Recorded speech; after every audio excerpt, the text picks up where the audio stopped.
हा बघा मुलांनो, आज आपण कविता कोणती शिकणार आहोत? गोधडी. तर गोधडी या कवितेचे कवी कोण आहेत? डॉक्टर कैलास दौंड.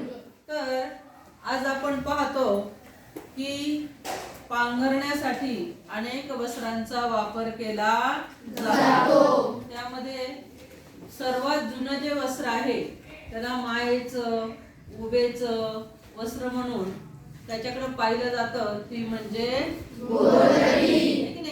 आजच्या बदलत्या काळामध्ये चादरी आल्या, वेगवेगळे रग आले, ब्लँकेट्स आले, तरी सुद्धा गोधडीचं महत्व अजूनही कमी झालेलं नाही. मग ही गोधडी कविता शिकत असताना त्या गोधडी कवितेमध्ये कवीने आपल्याला काय काय सांगितलेलं, गोधडी कशी तयार होते हे आपण पहिल्यांदा पाहणार आहोत. तर त्याच्यामध्ये त्यांनी म्हटलेलं आहे, गोधडी म्हणजेच नसतो फक्त चिंध्यांचा भोसा.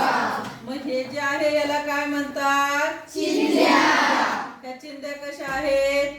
पूर्ण कपड्याचे छोटे छोटे तुकडे, म्हणजे त्याला काय म्हणायचं? चिंध्या.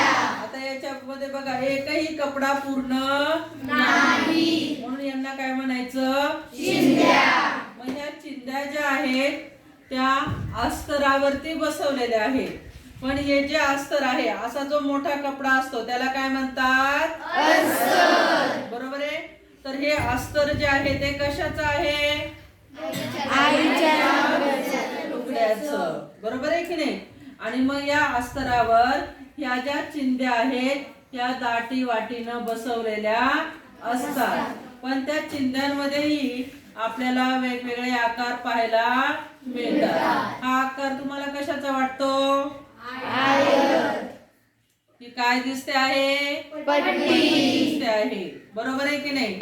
त्याच्यानंतर आता या मध्ये तुम्हाला कोणता आकार दिसतोय? त्रिकोण. बरोबर आहे की नाही? याच्यामध्ये काय दिसतोय? हे आयतासारखा आकार आहे की नाही? थोडस, परंतु हे काय आहे? आईचं लुगडं. बरोबर. त्याच्यानंतर हा काय आहे? हे काय आहे? कोणाच्या सदऱ्याचं कापड आहे? कोणाच्या सदऱ्याचं आहे? त्याच्यानंतर कोपरीच्या बाह्या. बरोबर आहे की नाही? तर त्या बाह्या दाखवताना हे कापड असं फाडलेले, बाही बाजूला काढून घेतलेली, आणि त्याच्यातून सुद्धा तुम्हाला गणिताचे वेगवेगळे कोण दिसून येतील. बरोबर आहे की नाही? बघा, दोन्ही बाजूने आकार जर पाहिला तर वेगवेगळा दिसतो. ओके. तर अशा पद्धतीनं या चिंध्या वेगवेगळ्या आकाराच्या दाटी वाटीनं बसवलेल्या असतात.